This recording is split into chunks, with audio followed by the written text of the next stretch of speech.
Okay, thank you for the introduction. Thanks everybody for joining this session. This work is a collaboration between two universities in Brazil and Leuven in Belgium. I'm a PhD student here in Brazil, and I'll start by talking about some of the concepts I use in the paper's title. So to start with, I want to talk about feedback for teachers in online learning, because we talk a lot about feedback for students, which is very important, but teachers also need feedback. So they can give feedback to students. So they need some kind of feedback from the class. And so our work is focused on feedback for teachers. And also there's some prior work that links the importance of feedback as support for learning self and co-regulation.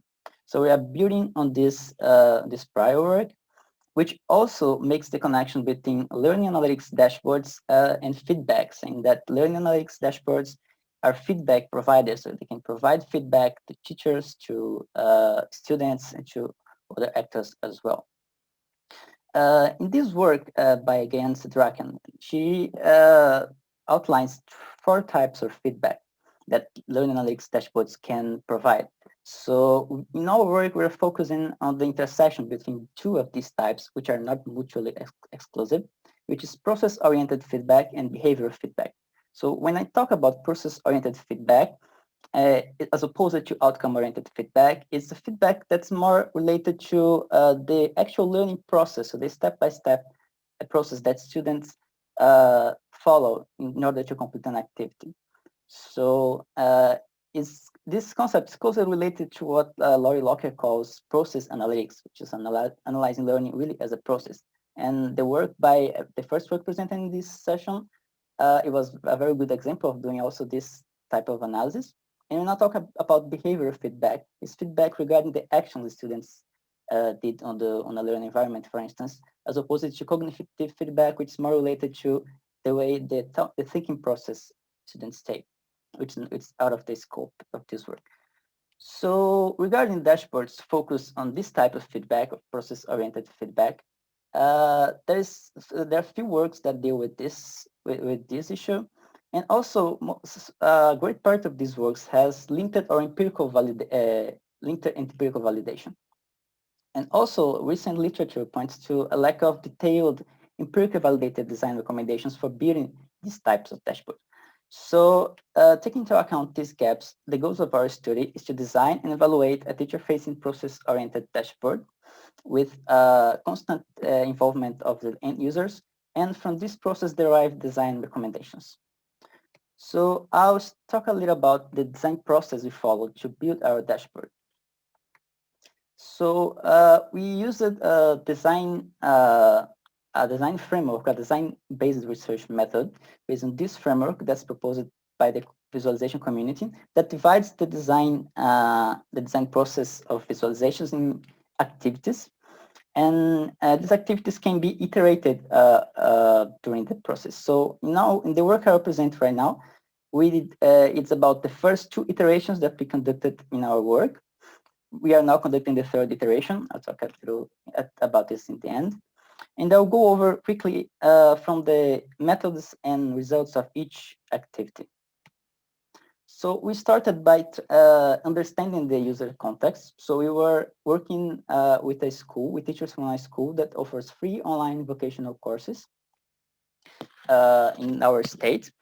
And we went to the school and we interviewed 10 teachers about how they already use the current technology, the current learning management environment to give and obtain feedback from students. So we also asked them to reenact, which is a technique we use to reenact the activities that they do every day, so we could understand how they already use the system. And after that, we analyzed this data and we conceived some low fidelity prototypes, some paper prototypes, and we went again to talk with teachers. We organized two focus groups, and we brought these prototypes to teachers and asked them to evaluate it and to say what could be changed. And here we have some examples of interventions they made during our sessions. And then after these two rounds, we decided that we had to iterate another time.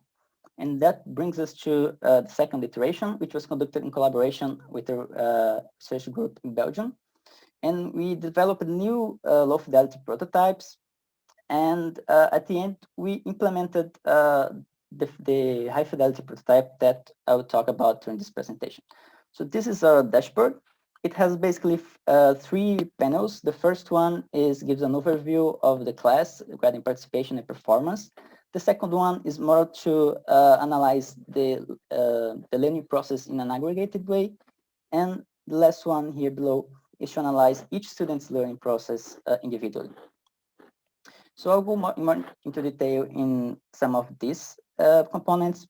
So in this one, we offer teachers the opportunity to analyze the learning patterns in real time, like while students are doing activities. So here, teachers can define a learning pattern and see how many students are following this learning pattern or variations of this learning pattern. And in the second visualization, we assume that students already handed out an assignment, and so we analyze the steps the students take to complete this assignment and plot it as using this tree diagram, showing the different learning patterns and how many students follow each pattern. And we correlate to outcome results. So we color code these little circles with the grade the students got in this assignment. So finally, in the details view, we offer teachers the opportunity to see in detail the learning trajectories of each student individually. So now I'll talk a little about the evaluation we did with this dashboard. So we chose to run an expert review with the risks evaluations with the goal of identifying early usability problems before testing the dashboard to end users. So we could go to end users with a more refined version. And participating in this evaluation, 5 PhD students that were specialists in data visualization and also had teaching experience. And use it as data set, real data from the school where we were working with teachers. So a Moodle database that they use in the school. And the procedure we followed, first we gave a first introduction about the tool, and then we went to a second pass where we asked participants to perform 4 tasks using the dashboard, and finally to answer the risks evaluation questionnaire using the heuristics proposed by Forcell and Johansson, which mix heuristics from visualization and from interface usability as a whole. And we analyzed this data with the questionnaire scores and also doing mathematical analysis on the screen and all the recordings with deductive coding. So here are some results of the heuristics questionnaire. So overall, we got good scores in most of the components. We analyzed it divided by component, especially for these 3 heuristics for recognition rather than recall, remove the extraneous, and data set reduction. And the lowest scores was for flexibility and spatial organization. Regarding spatial organization, we identified that we needed to make the views of the dashboard more connected. And regarding flexibility, despite the low scores, the evaluators thought that actually the dashboard shouldn't be that flexible since our target users, they don't have a high level of data literacy. So too much flexibility actually would be bad for our scenario. Now getting a more detailed view for the results for each of the components. This component, the real-time component that shows that teachers can define a learning pattern, received very good feedback from evaluators. They thought that it was easy to use and could give a lot of insights. The second component, the other component that shows the patterns related to assignments had some issues, especially when we try to represent also the incomplete path. So students, for instance, those students here in this that stop at this point in the process, they saw the assignment but didn't hand out it. So we decided to show the students that didn't complete the assignment, but this caused some confusion. But despite that, evaluators also thought that it could give interesting insights about how the course design can affect students. And the last component we got some issues regarding overplotting because for very active students, the events could get a little overplotted in the chart, and this caused some excessive effort and impacted in the risks scores. So I'll talk a little about which design implications that we think can be derived from our experience in designing this dashboard. First of all, there's the issue of choosing the unit of analysis. So initially, we thought about preserving the learning events as an adequate unit of analysis, in order to avoid losing information or making choices that maybe would not be interesting for for the pedagogical beliefs of some teachers. But that was an issue that we are working right now. So we are trying to reduce the complexity without losing meaningful signals of studio habits, as is put in this paper about clickstream data. And we think that some strategies from the visualization literature can be used to do this. And for instance, we highlight these two strategies, temporal folding and milestone events. I'll give a quick example of this. So for instance, here we can get this bunch of events and visually transform it into a more concise representation, but without losing the information of the types of events that occurred during this time. So we are right now like testing this type of transformation in a new experiment. But also, it is some events are very important for teachers. For instance, in our interviews, we saw that in the context of the school, when a student downloads the material, it's a very important proxy for teachers. So another strategy that can be used is to highlight what this work calls milestone events, events that are very important, and then we can, for instance, highlight them in the timeline to show both the aggregated and the most important events. Another point that we think it's interesting for other works is the issue of defining the period of analysis. For instance, we want in our tree visualization, we wanted to correlate like the events to the outcome. So to do this, we have to decide how to slice the learning process in a way. So the learning process is continuous. So how can we slice? How can we define time markers for slicing this process and making correlations? So this is a challenge also in the learning sciences. In learning science literature, there's a lot of debate about how to do this. And what we propose is an approach that's flexible and adaptable to the teacher's pedagogical beliefs. So we think that maybe a customized teacher or school-defined time markers should be a way to go.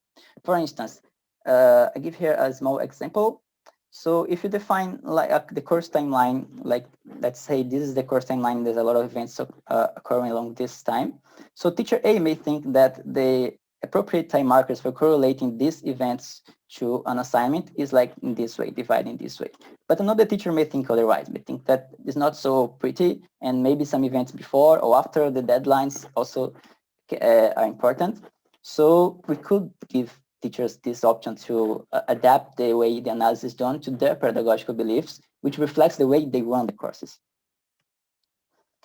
Another point is about time inference and representation. So in the early prototypes, we thought about making some inference about using discrete events and trying to make some inference about time spent in the environment. So for instance, here, we made some prototypes in the beginning trying to infer, like if the student started the assignment here and finished it here, maybe this period the student was working in the assignment. But surprisingly, teachers were very, very skeptical about such assumptions during our workshops. So they really didn't quite believe that we could do this kind of assumption, because they raised a lot of objections. For instance, there's no guarantee, of course, that the student was really doing this at this during this time. Maybe they say, oh, the student may like leave the room, may leave for a coffee. And I think what's important here for we as dashboard designers to think is that, of course, depending on the quality of our data, we can make these assumptions with a certain level of confidence, but we have to make clear to teachers how do we do it and what are the possible interferences, so the possible issues that can come from these assumptions, or what the level of confidence, let's put it away, so they can trust our dashboards, because I think this is very important, so they can adopt it in their daily practice and believe that what is being shown is actually the truth, or something near the truth, not the truth. So another point that we observed during our design process is the problem of defining and representing what's a good and a bad learning paths, this in visually speaking. So to start with, what's a good learning path? So maybe it's the one with the best grades, or the one with the best grades plus that most students followed. For instance, in this figure here, this one was followed by a lot of students, but this one got a slightly better overall grade. So which is the best learning path? Maybe the shortest ones, the longest ones. During the evaluation, some evaluators thought that the longest ones were more related to students that struggled. Some other evaluators thought that it was students that used it more effectively the resources. So there's a lot of possible interpretations, and something that we think that maybe we don't need to choose an option. Maybe we can leave to the user that's exploring this data to choose what he or she thinks it's a desirable learning path, and use it the way it is aligned with their pedagogical beliefs. So now I will go to my final remarks. Of course, we have some limitations in our work. It's ongoing work. It's like we are at the point of this paper, we were in the middle of the design process. We just run another experiment now. And at the time, we didn't have tested the high fidelity prototype with users yet, but we already did it recently, and we are now analyzing this data. And also, there's the inherent limitations of using clickstream data to infer a learning process, which I think it's very useful to do it, but we have to acknowledge that there are some limitations, as the teachers themselves explained or manifested during the workshops. As a future work, this is actually a past work because we already did it, the evaluation with teachers. But we also want to deploy the system in a production environment to see how teachers would use this system in their daily activities. And also, I think it's important to understand students' privacy concerns regarding analyzing their learning process in this level of detail. Because in fact, the teachers today in the school, they have access to this data already, but in a textual report, so it's difficult to go through, so they don't use it a lot. But so they already have access to this data. But the thing is, maybe students wouldn't be too comfortable about knowing that teachers are using their data in this way. So we want to, in the future, analyze this as well. So finally, I want to say thanks to all teachers that participate in our research, also to the Augment HCI group from KU Leuven. I think he is represented by Professor Tin. I saw her in the call. They participated in the evaluation, the conception of the dashboard. Also, the state of the education secretariat of our state that provided the access to the school where we're working with, and finally to our funding agencies. And so thank you very much, and I will be glad to answer any questions that you might have.